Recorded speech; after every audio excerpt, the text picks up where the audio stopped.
What's going on, guys? It's great to see you again. My name is Shane and I'm preparing for a natural classic physique bodybuilding show on October 19th, and I'm here to document the whole journey and process of prepping for a show as a natural bodybuilder. I've trained for over 10 years and I'm ready to see what is the best package and the best physique that I can bring to a stage. So if that interests you, or if you're into bodybuilding and fitness and health at all, then this video might be fun for you to watch. You can subscribe to the channel, you can like this video if you enjoy it, and that is all I have to say. Let's cut to the intro of the video. And in this video, I'm going to be showing you the single best way to prep your chicken for the whole week on a barbecue grill. If you want to skip the yapping and get straight to the actual meal prep and grilling, then I'll put the timestamp right up here and you can head to that spot, check it out right away. Otherwise, we just got to the gym. We're going to be hitting our new leg day, which is getting quads and hamstrings at the same time, so it should be a lot of fun. And we're back to training calves, which is always a fun time. I personally like training calves. I think that I've discovered the secret to getting big calves. Maybe not discovered it, but just I've trialed and errored a lot of things that other people have tried, and I've seen what's worked best for me. So that's what you should also be doing as well. Anyway, we took our pre-workout. That tasted quite good. And now we're just gonna hop into the gym and we'll cut to our first set on the inclined leg press. See you in there. Well then, here we are for our good old leg day. Starting at this cool inclined leg press that they have at Atlantis. This is a set with 4 plates and a 25 on each side. And you'll just notice here that, you know, I do keep my hands a little bit on my thighs. That's just because I find that when I get deep into the movements, even if I don't necessarily push much of my hands, just having them there kind of gives me a little mental safety to it. If you've ever gone pretty heavy on leg press with good range of motion, you know how painful these can start to get. Especially once you start overreaching and aiming for, you know, the extra 2 to 3 reps beyond exhaustion. I know we did 4 sets, 10 to 12 reps.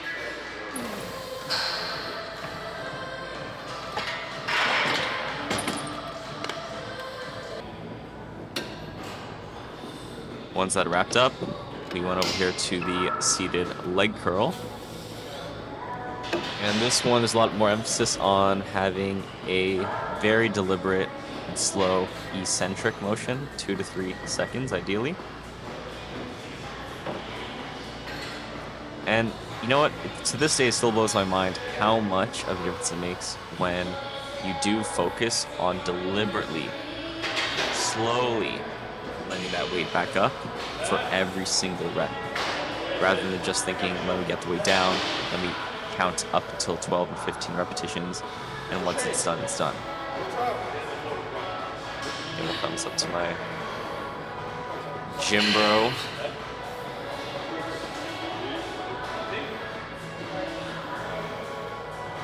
So these here, we hit 4 sets of 12 to 15. Those last 3 reps, when you're already tired, it hurts.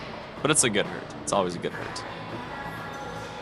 If you can go into that hurt, go into that pain, and you're good with it, let's just say you'll probably make a pretty decent body.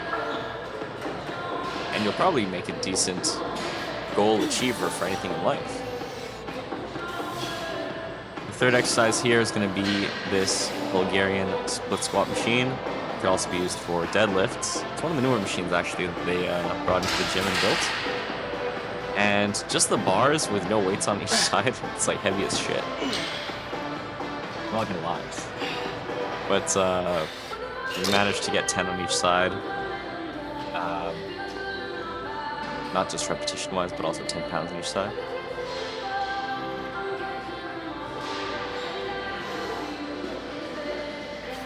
And I don't know, I find Bulgarian split squats like they never get easy. They're always just like, the first half of the set's okay, and the second half's just brutal, man. But want to kind of build up some of that glute, some of that quad at the same time.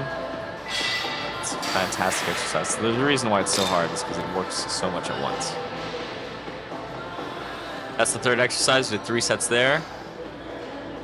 Then we moved on to exercise 4, which was a leg extension.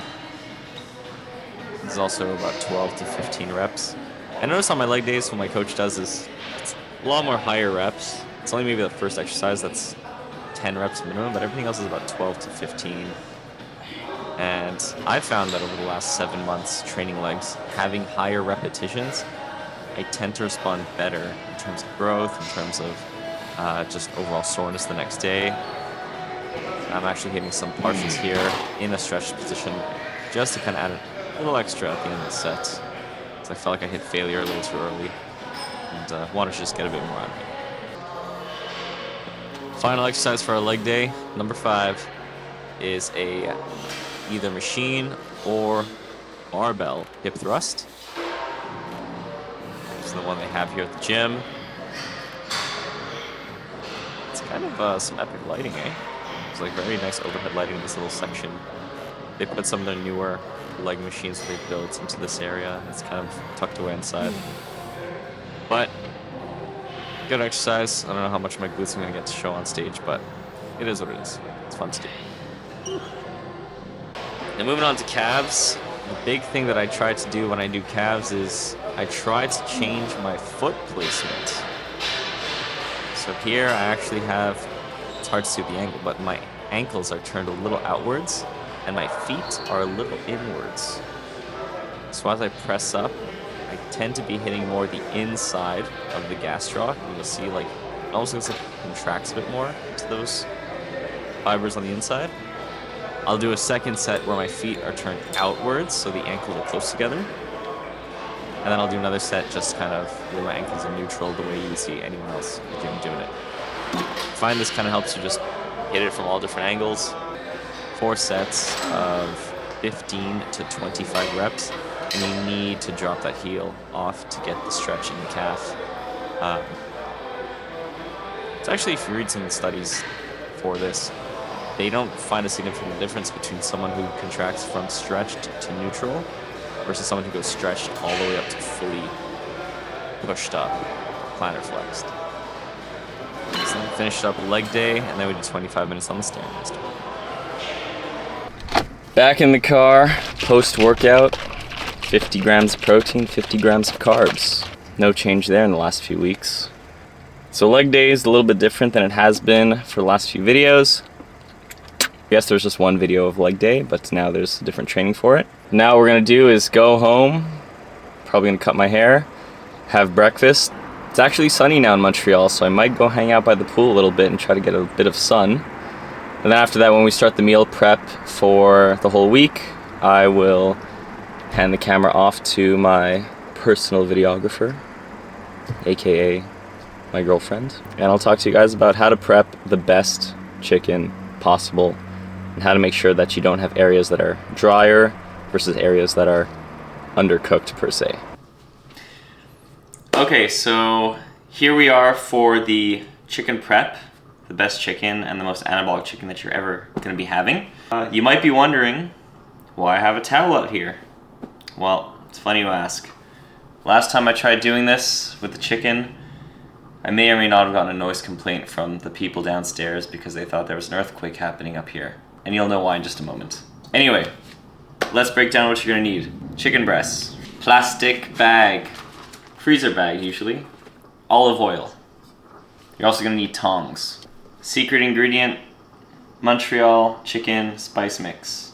Okay, what you're gonna do is, you're gonna open up your bag, open up your chicken containing apparatus, and you're gonna place anywhere from 2 to 3 chicken breasts at a time into the bag.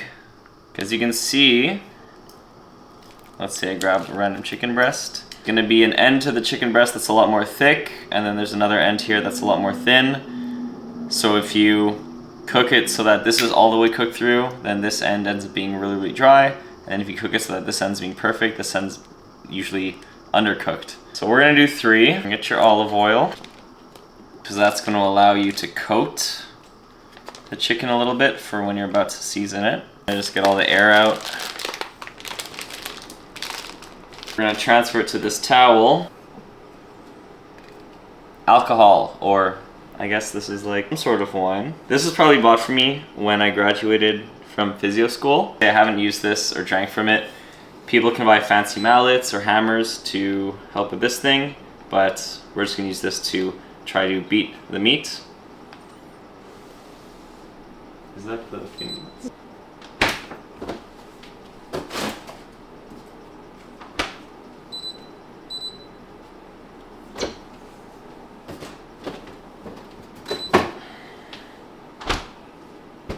Go. Basically trying to even out the whole entire chicken breast so that everywhere it's equally somewhat flattened out. Alright, so flattened out the chicken, and you're gonna see now as we take out one breast and just lay it down, the whole thing is very even through.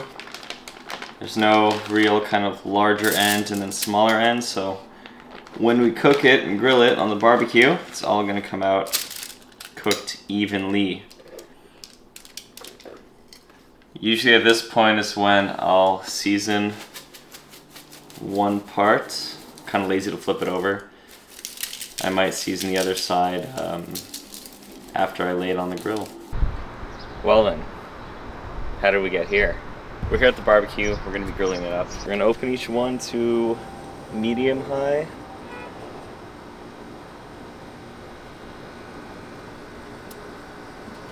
And close it. And once this hits about between 500 to 600, we're gonna grab our chicken breasts, which are just over here, and lay them on the grill. Maybe we'll make it cool. Maybe we'll do a bit of a B-roll. Maybe we'll do some slow motion shots with some music. I don't know. Let's cut to it.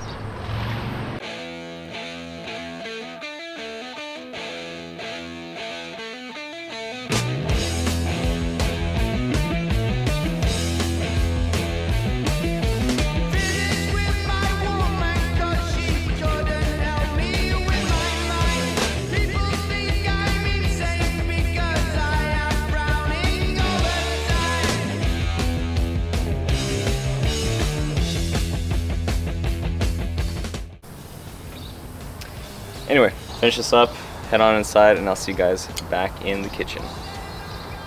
Thank you guys for watching the video. If you haven't already, please subscribe to the channel. Do leave me a like if you enjoyed the video. And if you haven't already, I'm on the socials, shayne.move. Next video we do will probably be training back and a little bit of something else. It was great seeing you guys, and see you in the next one.